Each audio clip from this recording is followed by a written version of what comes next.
Chers téléspectateurs du micro du Pasteur Bobo, partout où vous êtes, à travers le monde, nous vous disons bonjour ou bonsoir. Ça dépend de l'heure à laquelle vous nous regardez. L'heure est très très grave par rapport à notre pays, la République démocratique du Congo. On écoute par-ci par-là les uns, leur passion par rapport au Congo, les autres, leur passion par rapport à la population congolaise. Bonjour, bonsoir, monsieur l'abbé. Bonjour, bonsoir, Pasteur Bobo. Comment vous portez, monsieur l'abbé? Je me porte bien, merci.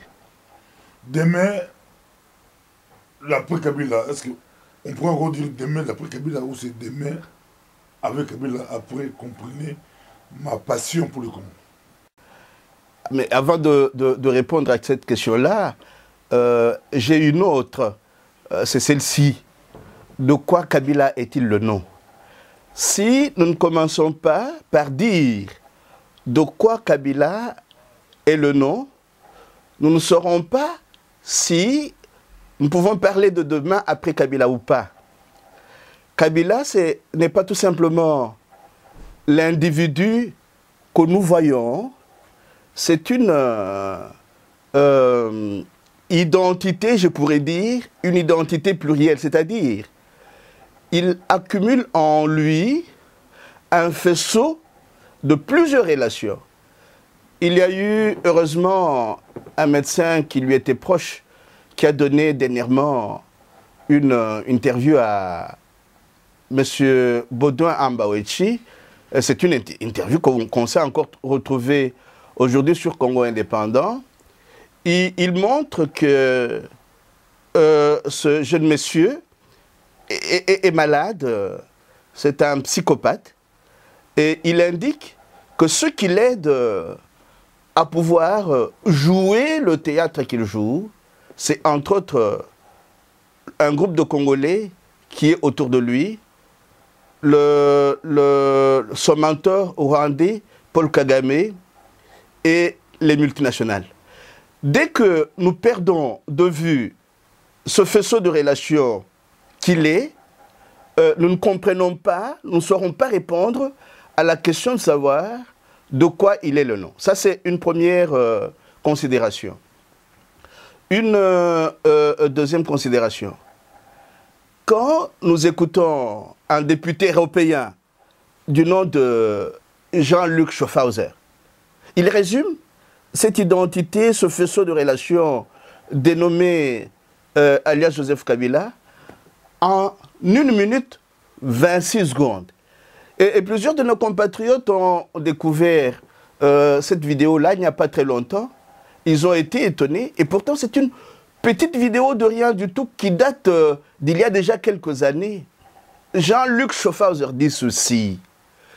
Nous sommes allés chercher ce garçon-là parce qu'il n'était pas congolais et parce qu'il était un jeune homme manipulable pour nos multinationales. Et dans cette vidéo-là, il dit connaître qui a ourdi le complot de l'assassinat contre M. Laurent Désiré Kabila et qui a été engagé dans cette démarche pour aller chercher ce jeune homme manipulable et indispensable pour les intérêts des multinationales.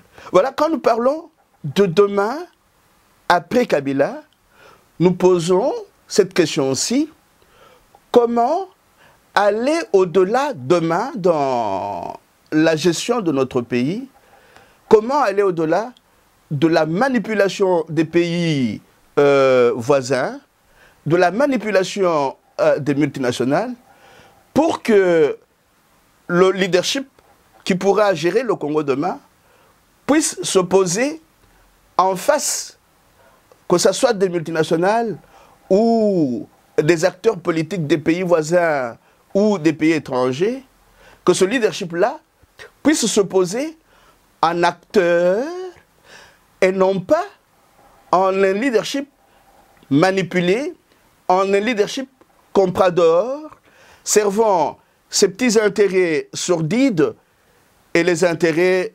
des étrangers, des multinationales et des nouveaux cercles de pouvoir. Voilà en quoi consiste cette question-là.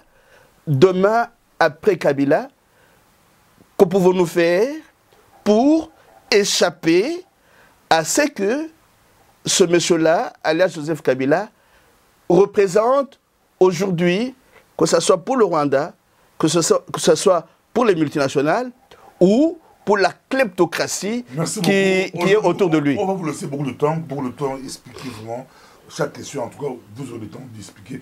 Mais, M. Labbé, beaucoup de personnes n'ont pas compris le message de M. Kabila. Qu'avez-vous compris? Vous savez déceler les pièges. Pour vous, ce discours-là, vous l'avez suivi. C'est quoi au juste? Il a voulu faire passer quel message? Je pourrais d'abord dire ceci. Ça ne servait à rien de suivre ce discours-là. Pourquoi? Parce que ce monsieur sert un même discours depuis 11 ans. Donc, c'est le même discours qui est servi aux Congolais pendant plus ou moins, est servi aux Congolais 11 fois. C'est-à-dire quoi? Voilà comment il procède. Il dit, quand nous sommes arrivés, voilà ce qu'était le Congo. Voilà ce que nous avons fait. Tous les efforts que nous avons conjugués ont réussi à réunifier le pays, à lui donner des institutions. Et puis, maintenant, le Congo va bien en dehors de quelques poches de résistance ou d'insécurité. Mais c'est le même discours qu'il répète chaque année et qui est faux, qui est mensonger. Pourquoi? Je vous renvoie encore une fois à cette interview donnée à M. Baudouin Ambawechi par un médecin qui a été proche de M. alias Joseph Kabila. Il dit ceci: ce monsieur-là n'étudie pas les dossiers, on lui écrit des histoires. Donc on peut lui écrire un même discours 11 fois, il va le lire parce qu'il n'a pas le temps d'étudier les dossiers et de les approfondir. Et j'ai eu la joie de voir un compatriote, même si je ne suis pas tout à fait d'accord avec lui, surtout toutes ces approches de la vie politique congolaise, Mag Moukebaï. Il a détruit ce petit discours-là, que moi j'appelle une logorée, parce que c'est un long... oui, c'est un long texte inutile, creux, sans contenu, mais qui a des pièges. Ce texte a 2 ou 3 pièges. Le premier piège, c'est le fait qu'il puisse y affirmer ceci. En 2002, il a libéralisé l'économie congolaise. Quand on n'a pas lu le rapport Kassem de 2002, Kassem c'est l'un des experts de l'ONU qui a mené ses investigations avec les autres experts sur ce qui se passe au Congo, ce qui s'était passé au Congo depuis la guerre de l'AFDL jusqu'en 2001. Abbé Belou, on vous suit partout à travers le monde. Je prends un livre aussi, je vois, Les guerres secrètes des grandes puissances en Afrique, des carnages, des purs pions. Oui, mais je voudrais d'abord revenir à ce que je vous disais sur le discours de M. alias Joseph Kabila, le dernier discours qui peut être qualifié de logoré, vu que c'est un long discours creux, vide de tout sens. C'est une répétition de plusieurs discours qu'il a déjà débités avant. Je vous disais ceci. Dans ce discours, il y a 2 grands pièges. Le premier piège, c'est que ce monsieur dit qu'en 2002, il a libéralisé l'économie congolaise. C'est-à-dire quoi? C'est-à-dire qu'après l'assassinat de Laurent Désiré Kabila, il a été placé à cet endroit-là, comme le dit très bien le député européen français Jean-Luc Schaffhauser. il a été placé à cet endroit pour être manipulé par les multinationales et ouvrir le Congo au capitalisme ensauvagé, pudiquement appelé, dénommé néolibéralisme. Donc là, il fait un appel de pied au nouveau cercle de pouvoir anglo-saxon que l'on plaçait à cet endroit en leur disant, voilà, après 17 ans, n'allez pas oublier que j'ai accompli la mission que vous m'aviez confiée en ouvrant le Congo au capitalisme ensauvagé. Et quand un pays est ouvert au capitalisme ensauvagé, il est livré à la pression, à la répression, à la violence et à une guerre raciste perpétuelle. Donc, plusieurs d'entre nous peuvent avoir cru qu'après la rencontre, la fameuse rencontre de Sun City en 2002, cette guerre de basse intensité de prédation a pris fin. Non, c'est une guerre par morceaux qui ne finit jamais de pouvoir s'intensifier. Donc, cette fausse guerre dite de libération, mais qui est en principe une guerre de prédation et de basse intensité menée par les anglo-saxons à travers leur proxy et sous-fifre interposés, dont Paul Kagame, dont Museveni, dont lui-même alias Joseph Kabila, cette guerre s'intensifie par moments. Donc, elle fait partie de ce qu'on appelle les guerres secrètes des grandes puissances en Afrique. Plusieurs d'entre nous ont déjà oublié ce livre. Je souhaite qu'ils puissent le revisiter. Pourquoi? Avant de passer au deuxième piège, je voudrais rappeler que maintenant là... Donc il y a des guerres secrètes en Afrique. En Afrique.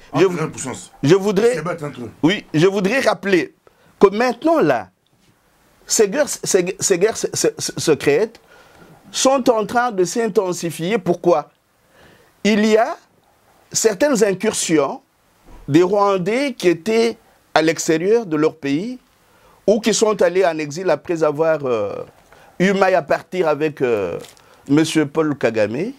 Ils sont en train de retourner au pays pour dire que le FPR-APR, dirigé de main de maître par Paul Kagame, ne répond plus aux exigences sur lesquelles ceux qui sont restés à l'intérieur ou ceux qui sont partis à l'extérieur s'étaient mis d'accord. Donc ils sont en train de revenir au pays pour dire que le pays est en train de se mourir, que Kagame tue, violente, vole, prend les biens des paisibles citoyens et les enfonce dans la misère. Donc, ceux qui étaient à l'extérieur sont en train, maintenant là, de pouvoir aller mener une guerre, leur guerre à Kagame. Et quand vous lisez l'un des articles publiés dernièrement par Madame Colette Brackman, vous pouvez vous laisser interpeller par la façon dont cet article est écrit. Colette Brackman affirme, entre autres, que ceux qui attaquent le Rwanda de l'extérieur se servent du Burundi et du Congo comme base arrière. Et cette remarque doit être prise trop au sérieux. Pourquoi est-ce que j'ai dit cela? J'ai dit cela parce que quand vous lisez un autre livre de Pierre Payan, Noir Fureur, Blanc Menteur, Rwanda 1994, vous allez vous réaliser que la même journaliste a joué un rôle très important dans la diffusion des textes ou des nouvelles qui avaient été fournies par le FPR.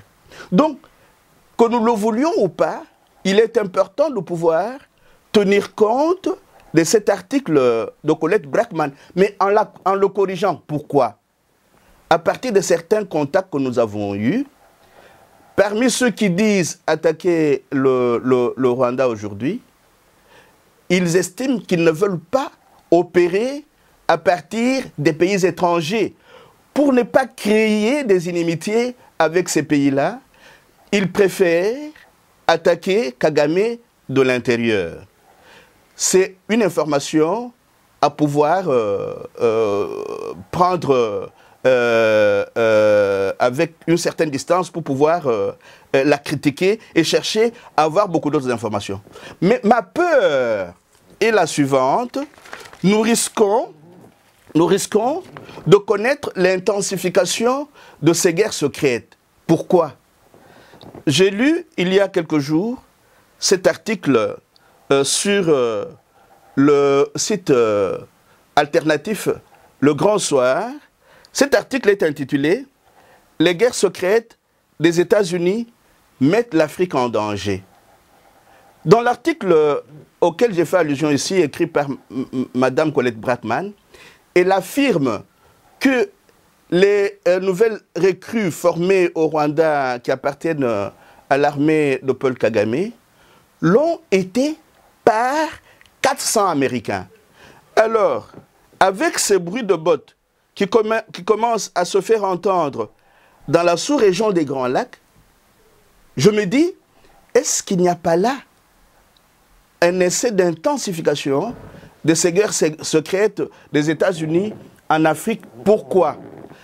Parce que depuis 2007, les États-Unis ont mis leur armée pour l'Afrique, en Afrique, dans plusieurs pays africains, et cette armée s'appelle AFRICOM. Et parmi les objectifs poursuivis par AFRICOM, il y a le contrôle des matières premières stratégiques de l'Afrique. Et pourquoi? Parce que le contrôle des matières premières stratégiques de l'Afrique fait partie de la stratégie de la protection de la sécurité nationale des États-Unis. Mais il n'y a pas que ça. Il y a cette guerre menée entre les grandes puissances et pour le moment, la Chine est en train de venir en Afrique. La Russie est passée par le Rwanda. La Chine sera au Rwanda, si pas demain, après-demain. L'Inde est passée par le Rwanda. Et on se dit, est-ce que ce ne sont pas les États-Unis qui sont en train de chercher à intensifier cette guerre qui vise quoi? Je vais vous lire quelques petits extraits ici du livre de Michel Collomb, Libye, OTAN et médias mensonges, manœuvre de contre-propagande. Michel Collomb écrit ceci. Washington veut dès lors contrôler entièrement l'Afrique et fermer la porte aux Chinois. Ça, ce sont des choses à connaître. Hein. La guerre contre la Libye est donc une prémisse, une première étape pour imposer AFRICOM à tout le continent africain. Elle ouvre la voie, non pas à une pacification du monde, mais à une guerre sans fin. Pourquoi, attendez, je vais ajouter un élément important. Pourquoi l'océan Indien? Donc la guerre qui se mène du côté du Sud-Soudan, de l'Érythrée, de la Somalie, et du Rwanda et de l'Est du Congo, vise le contrôle de l'océan Indien. Pourquoi l'océan Indien? Parce que si vous regardez cette carte, vous voyez que c'est la porte de la Chine et de l'Asie tout entière. Donc, pour contrôler cet océan, Washington cherche à maîtriser plusieurs zones stratégiques, dont la Corne de l'Afrique, d'où son agressivité envers la Somalie et l'Érythrée. Donc, contrôler l'accès sur l'océan Indien, mais aussi contrôler ce qu'on appelle le Grand Rift. Et je vous l'ai déjà dit une autre fois, le Grand Rift, c'est cette partie de l'Afrique qui part du Caire jusqu'au Cap. Ah ben Melou, c'est très intéressant ce que vous dites là, c'est vraiment très intéressant. Mais, oui c'est vrai qu'on a vu Kagame se rapprocher des Russes. Kabila aussi a fait des mêmes. Kagame s'est rapproché des Chinois, ça c'est très dangereux comme vous dites. Mais, moi, ce qui préoccupe les Congolais c'est beaucoup plus. Hein. À quelques mois du départ de Kabila, il y a une guerre qui commence au Rwanda. Une guerre qui commence au Rwanda, et puis on voit même un acteur de cinéma au Rwanda, qui les Américains ont publicité, c'est lui qui est à la tête de la rébellion. Est-ce que ce n'est pas... C'est une... On dit... C'est vrai ou c'est une fausse rébellion pour tromper les Congolais? Ça, c'est notre préoccupation. Cette préoccupation est noble, mais elle mérite que les Congolais apprennent à étudier la géopolitique. Vous ne pouvez pas, tout en étant habitant d'un pays aussi important géopolitiquement et géostratégiquement, vous contenter de parler de Kabila, des élections. C'est trop peu. Il est important de situer ce qui se passe au Congo, au Rwanda, au Burundi, dans une perspective beaucoup plus large de la géopolitique mondiale. Même s'il y a des questions internes, il est important de savoir comment ces questions internes sont-elles connectées à la gestion géopolitique du monde par les grands. Ça, c'est une première préoccupation qu'il ne faut pas oublier. Une deuxième préoccupation, elle est liée à la question que vous soulevez. Comment pourrons-nous savoir que cette rébellion n'est pas une intensification d'une énième guerre secrète entretenue par Africom? Si vous lisez cet article que vous trouvez jusqu'à présent sur Le Grand Soir, vous allez voir ceci. Quand Africom et l'armée américaine forment une armée africaine, ils essayent d'avoir au sein de cette armée des militaires capables de pouvoir destituer le chef qui a demandé le service et à l'Africom et à l'armée américaine. Donc, on laisse des candidats potentiels à un coup d'État probable. Ça, c'est un. De deux, quand Africom opère, il lui arrive de mettre les habitants d'un pays les uns contre les autres à travers plusieurs organismes de droits de l'homme entre griffes dont disposent les États-Unis à travers le monde. Et en passant, je recommande aussi ce livre qui est très important, Les réseaux Soros à la conquête de l'Afrique. Et quand vous le lisez, vous voyez comment ces réseaux travaillent avec le Pentagone, avec certaines personnalités influentes des États-Unis et des ONG américaines. Donc, il faut prendre tous ces éléments ensemble. Est-ce l'intensification d'une guerre secrète ou une énième rébellion qui cherche à pouvoir dégager Kagame pour que le Rwanda retrouve enfin sa paix et sa sécurité? Mais cette rébellion vient aussi nous lancer un message. Le message est le suivant. Les questions posées quand Paul Kagame a pris le Rwanda, les questions sérieuses, par exemple sur la vérité de ce qu'il y a eu, les questions sérieuses sur la véritable réconciliation, les questions sérieuses sur les initiateurs de la guerre qui a sévi dans les Grands Lacs depuis les années 86 avec le coup d'État mené contre Milton Obote, n'ont jamais eu de réponse consensuelle. Donc soyons attentifs à toutes ces questions et disons-nous, nous avons un devoir urgent, c'est de pouvoir mener par nous-mêmes des enquêtes qui nous aident à comprendre ce à quoi le Congo, le Burundi et le Rwanda pourront s'attendre demain. Est-ce que ce n'est pas une reprise d'une guerre qui va passer, une intensification d'une guerre perpétuelle, qui va sévir et au Rwanda, et au Congo, et au Burundi?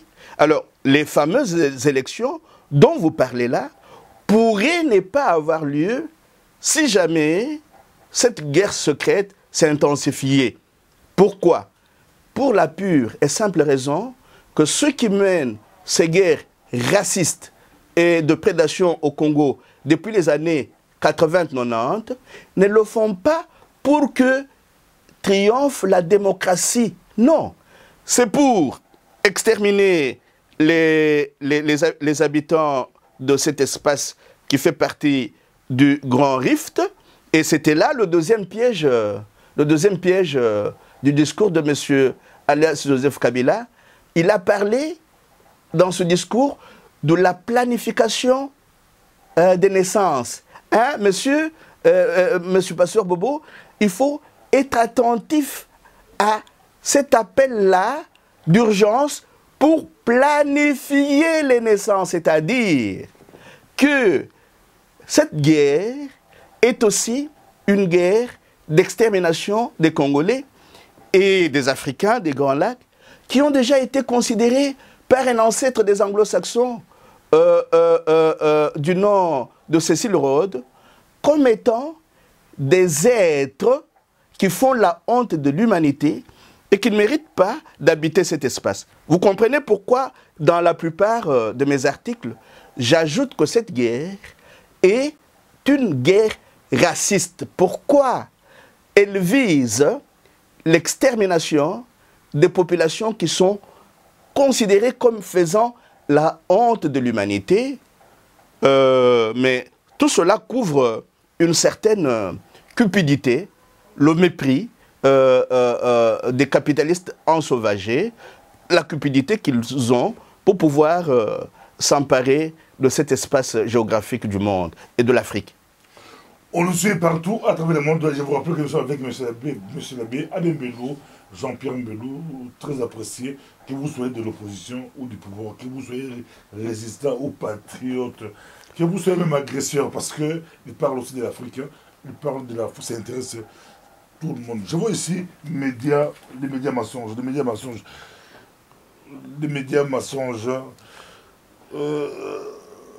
leur rôle dans nos pays. Pour vous, les guerres maintenant, on dit des guerres secrètes. Avant c'était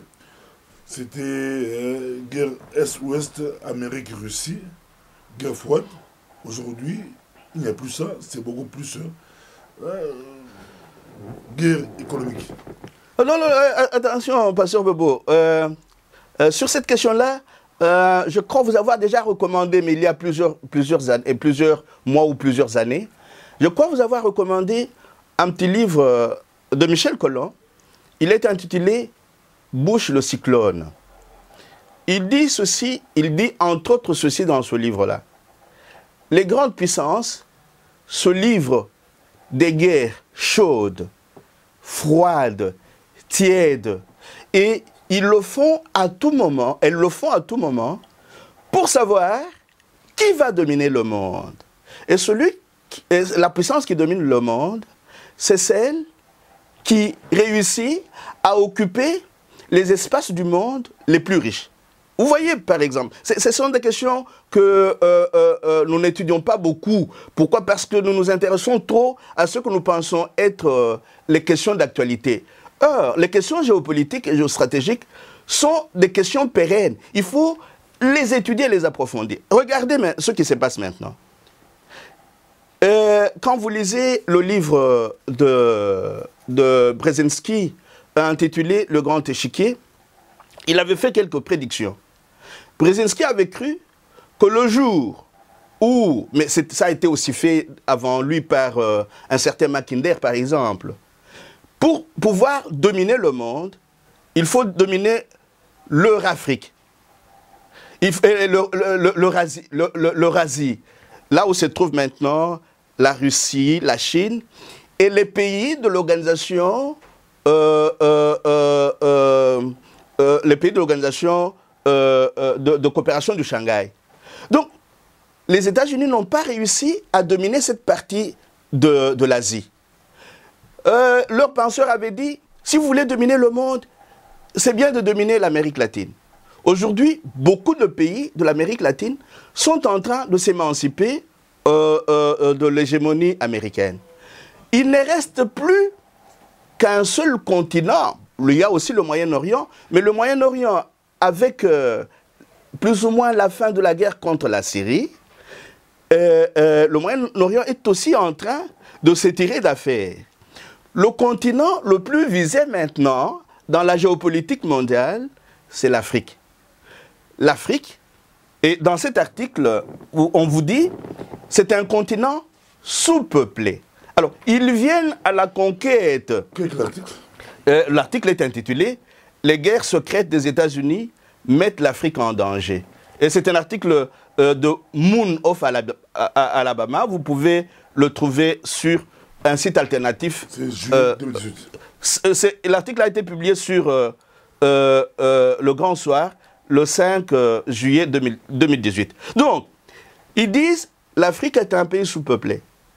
Mais en dehors du fait qu'ils considèrent les peuples africains comme de moins que rien, en dehors de leur racisme, ils estiment aussi qu'il y a sur ce continent les matières premières stratégiques qui sont indispensables à leurs industries. Maintenant, par exemple, ils visent le cobalt qui est indispensable dans la fabrication des voitures électriques et de beaucoup d'autres machins. Alors, ils viennent vers l'Afrique. On voit la Chine venir, on voit l'Inde venir, on voit la Russie venir. Donc, cette guerre permanente, perpétuelle entre les grandes puissances est en train de se déplacer depuis tout un temps pour s'installer en Afrique. Et il y a un film qui a été tourné, un documentaire qui a été tourné là-dessus et qui est intitulé « Quand les éléphants se battent ». Donc, les éléphants vont se battre et ils ont déjà commencé à se battre en Afrique. Et quand les éléphants se battent, c'est l'herbe qui en prend le coup. Donc, les habitants africains et de l'Afrique sont considérés comme cette herbe qui doit pouvoir payer le prix de l'affrontement entre les grands. Mais maintenant, c'est question de pouvoir se placer utilement. Quand la Syrie a opté pour la protection russe, nous nous rendons compte qu'il y a eu des arrangements entre les États-Unis et la Russie, de façon que cette guerre puisse maintenant connaître une certaine accalmie. Alors, l'une des questions importantes que la société civile congolaise, que les politiciens congolais pourraient se poser, c'est la suivante. Comment, déjà aujourd'hui, nous placer utilement dans cette guerre géopolitique et géostratégique pour que nous ne puissions pas continuer à subir les affres de cette opposition, de cette confrontation entre les éléphants. Cette question est beaucoup plus importante que celle de savoir qui va demain gagner les élections piège-à-con organisées par alias Joseph Kabila et la Kabylie. D'où il est important, vous avez fait allusion aux médias mensonges, d'où il est important de pouvoir régulièrement lire des médias alternatifs. J'en ai déjà cité quelques-uns ici. C'est entre autres Le Grand Soir qui fait un travail merveilleux, investigation de Michel Collomb. Il y a Réseau, je ne sais plus comment, mais à partir de ces deux sites, mais aussi maintenant, j'apprécie énormément le travail abattu par certains compatriotes congolais. Quand vous allez aujourd'hui sur un site comme Congo Indépendant, vous savez lire des articles comme cette interview à laquelle j'ai fait allusion tout de suite là, et ce n'est pas pour vous lancer des fleurs, mais de temps en temps, vous avez sur votre site, vos vidéos, véhiculent des analyses exigeant à notre société politique et notre communauté de la société civile un regard neuf sur le Congo. Il y a des jeunes qui sont en train de monter. Maintenant, là, j'ai vu Zorobilel, par exemple. J'ai vu Yuyu Mutumosi. J'ai vu notre ami Dadi, qui sont en train de faire un travail de relecture et de réappropriation de l'histoire congolaise qui demande que nous puissions nous y pencher. Donc nous avons besoin, nous aussi, de rompre avec les médias mensonges, qui sont pour la plupart de fois des médias dominants, pour relire notre histoire, mais aussi pour que nous puissions être utilement armés en géopolitique et en géostratégie. C'est très très important et je vais vous le redire parce que toutes les guerres menées contre le Congo ou l'intensification de la guerre contre le Congo, c'est d'abord une intensification de la guerre contre l'intelligence. Cette guerre-là ne se mène pas tout simplement avec les armes. Elle se mène d'abord avec la tête. Quand on ne comprend pas les enjeux géopolitiques et les enjeux géostratégiques, on peut avoir des tonnes et des tonnes d'armes. On ne va pas remporter cette guerre parce que elle fait partie des guerres secrètes des grandes puissances en Afrique. Et ce livre est encore d'actualité, bien qu'il soit écrit en 2010, il est encore d'actualité.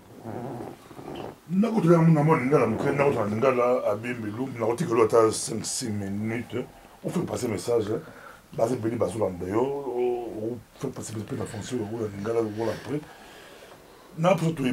Demain après Kabila, demain après Kabila, bazali kota na biso abe mbelu, bazali beli penza bali kolanda yo, okolo balini na Kabila, il faut tout la géostratégique, tout c'est limité à la élection, tout à la géostratégique, Mobutu pour comprendre la géostratégique au niveau international. Mais les lois, est-ce que la Kabila a un slogan, tout comme il y a la Kabila, d'un côté géostratégique. Tozongela lisusu kombo ya mutu ana te pona nini parce que kombo wana eza na te na ta moko te soko lobi te po demain après Kabila yondo bimisi yango oui nga na bimisi yango mais na ebisio nini nga zongo la géostratégie tant lobaka demain après Kabila il faut toyeba nini totiaka na kombo wana totiaka nini totiaka influence ya ba multinationale totiaka influence ya Kagame totiaka pe influence ya ba Congolais nyonso oyo bazalaka zinga na ye oyo baye kokota na eloko oyo babengi fausse commune de Congolais. Ah, c'est encore comment? Ce n'est pas fausse commune, c'est front. Eux appellent ça front commun, mais ce sont des fausses communes pour enterrer les Congolais.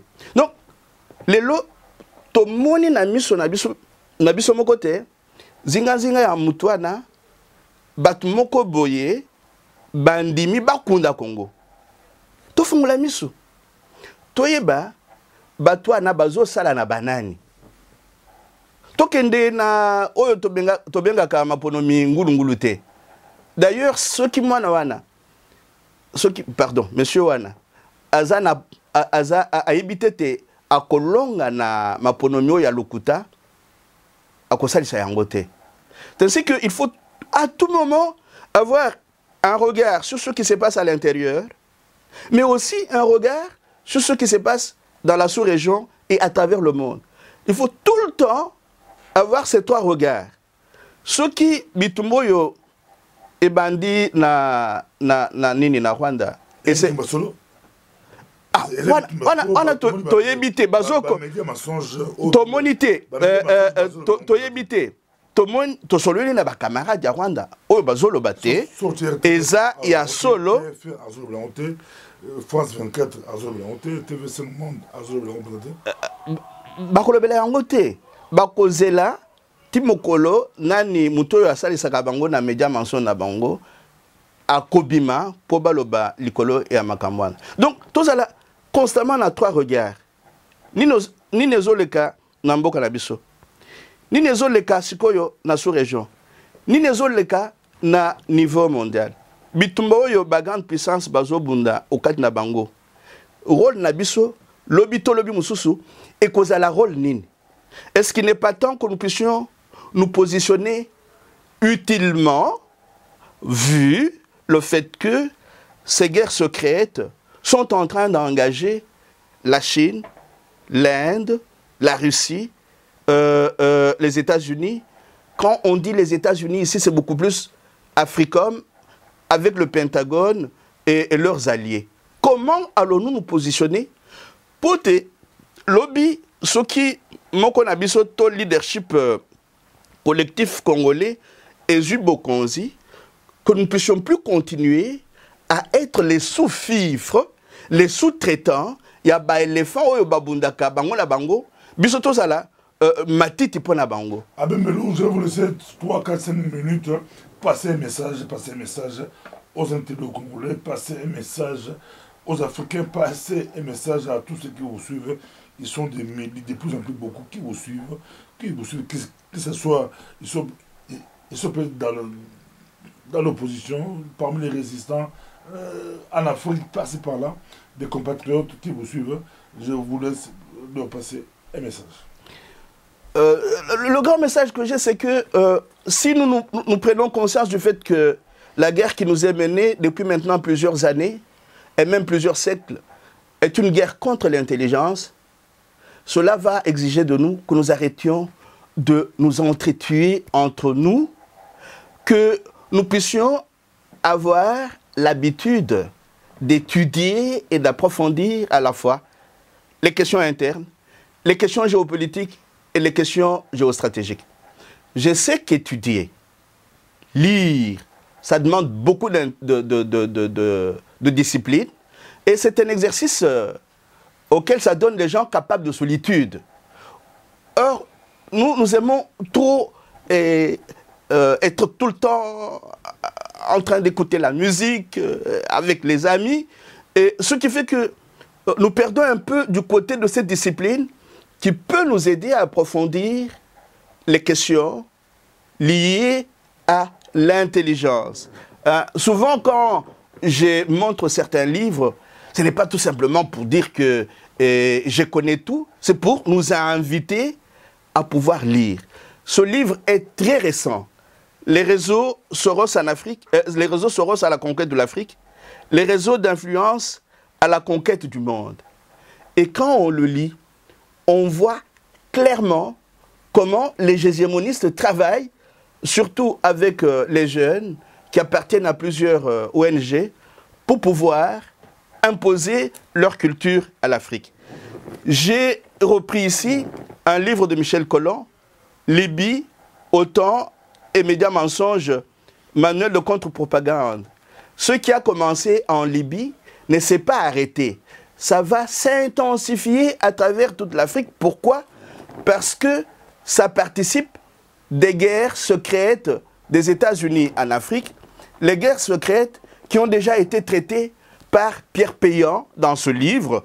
Et j'ai pris soin de pouvoir résumer beaucoup de ces livres dans le mien qui a été publié en 2016 et qui a pour titre « À quand le Congo ?» Le grand appel que je nous lance, c'est l'appel à une unité respectueuse de la diversité, mais une unité liée aussi au débat d'idées, que nous puissions avoir l'habitude de beaucoup débattre, que nous allions au-delà des questions soulevées par l'émotion. Quand nous parlons par exemple d'Alias Joseph Kabila, que nous puissions nous poser cette question. De quoi est-il le nom? Qu'est-ce qu'il représente? Pour que nous puissions passer tout notre temps en train de parler de lui. Voilà le petit message que je peux passer. Nathan, tout ce que c'est, Ami Nangamoko, Mokolopa, Azala français, Nathan, la Belgique, de l'Azazonga, Nathan, Motonin, la trame, Tokinde. Alors, il y a au retour la Bembelu, peut-être le solo, chef Kalamba, à la bite, tourner, chef Kalamba, Azalani, chef Kalamba, pourquoi c'est l'histoire méconnue, Toyebi, qui prend vite, Toyebi, Bassimo, qui mangue, Toyebi, l'histoire, pourquoi chef Kalambate Azalani, histoire n'a pas représenté ni pour l'Afrique, pour Nabiso Baindo, chef Kalamba. C'est le chef Kalamba, Bazapi dans l'Équateur, Bazapi dans Kisangani, Bazapi dans Lubumbashi, tout le chef Kalamba, qui est le chef Kalamba? Le chef Kalamba, c'est le chef coutumier de Bachilangé, qu'on appelle les Loulois. Mais ce chef a marqué l'histoire pour avoir accueilli, donc je ne parle pas du Kalamba actuel, je parle de l'ancien. Oui, mais il y a des Kalamba dans sa succession. Alors, il a marqué l'histoire. Non. Il a marqué l'histoire en accueillant deux Allemands, Wisman et Poge au Congo, et non, c'était au Kasaï. Et dans son imaginaire, il pensait que c'était nos ancêtres qui venaient nous visiter, qui venaient nous revisiter. Donc il n'a pas entretenu avec ces deux Allemands une relation de dominé à dominant. Pour lui, c'était des partenaires, cela d'autant plus qu'il leur a donné un endroit pour qu'ils puissent s'installer, et ils ont noué des relations amicales tellement fortes qu'à un certain moment, ils ont échangé, ils ont fait un pacte de sang. Mais il y a une histoire qui est racontée autour de Kalamba, qui a voulu à un certain moment que ses amis qu'il avait accueillis puissent lui donner une femme. Blanche. Ils avaient parmi eux des femmes. Il y avait une religieuse, il y avait des religieuses. Alors, ses amis ont voulu lui expliquer que ce n'était pas une femme comme toutes les autres, c'était une religieuse. Mais vous voyez, à cette époque-là, comment est-ce qu'un chef coutumier pouvait se faire à l'idée qu'une femme soit une religieuse? Il a dit, non, moi je voudrais que vous puissiez me donner cette femme-là. Donc, je vous ai accueilli, je vous ai donné un patelin, je voudrais moi aussi avoir quelque chose en échange. Il se pourrait qu'un jour, bon, Wisman et Poge ont résisté, mais un jour, il n'était pas là, et Kalamba a envoyé ces gens enlever une religieuse. Et la religieuse n'était pas malheureusement tatouée, et on aurait procédé au tatouage de son ventre. Ah, vous voyez ce que ça peut avoir produit comme sang, et cela a créé un différend entre le chef de Bachilangé et les Allemands. Il aurait pu avoir recours au Tchokwe pour pouvoir faire face à cette adversité, et il a vaincu. Donc, vous posez une question importante. Pourquoi est-ce que nous n'étudions pas cela? Oui, parce que ce n'est pas nous qui avons conçu nos écoles. Nous n'avons pas conçu nos universités. Donc, d'où la nécessité de pouvoir opérer, déjà demain, après Kabila, une grande révolution culturelle, remettre notre culture au cœur de l'éducation de nos enfants. Dans toutes les régions, il y a des Kalamba, des personnes comme Kalamba. Oui, dans toutes nos provinces, il y a des chefs coutumiers qui sont en plus des chefs de terre. Hein. Il y a un ami qui a effectivement écrit un livre là-dessus et qui est d'avis, un avis que je partage un peu. D'ailleurs, je me promène régulièrement avec un chef coutumier du nom de chef Katanda. Le Congo pourrait souffler le jour où le pouvoir des chefs coutumiers, qui sont d'abord les protecteurs des terres, pourra être reconnu. Mais ce pouvoir n'est pas encore reconnu jusqu'à ce jour. Et souvent, on cherche à les corrompre pour qu'ils puissent adhérer aux vues des chefs, des rois télé modernes, qui sont les négriers, qui sont les néocoloniaux. Donc nos véritables chefs, ce sont les chefs coutumiers, les Kalamba, Mwanangana. Vous comprenez pourquoi un monsieur comme Winan Sapou a dû créer un problème contre les négriers de temps moderne? C'est parce qu'il se disait, en tant que chef coutumier, il se disait ceci. Comment voulez-vous? Ce pays nous appartient. Ce petit coin qu'on appelle le Kasaï nous appartient. Nous avons tout ce qu'il nous faut pour bien vivre. Mais depuis que cette politique est en train de s'installer chez nous, quand on ne sait pas bien manger, on ne sait pas bien dormir, on ne sait pas bien rêver.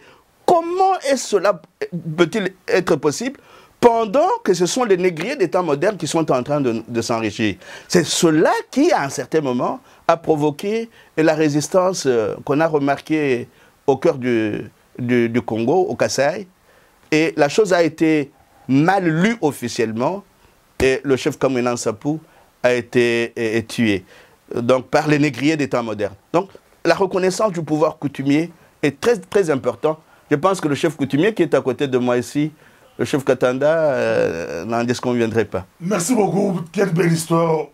On a terminé par une belle histoire. C'est de l'espoir. On a de l'espoir pour notre pays, la République démocratique du Congo. En tout cas, à la prochaine. Merci. Merci bien. À la prochaine, Pasteur Bobo.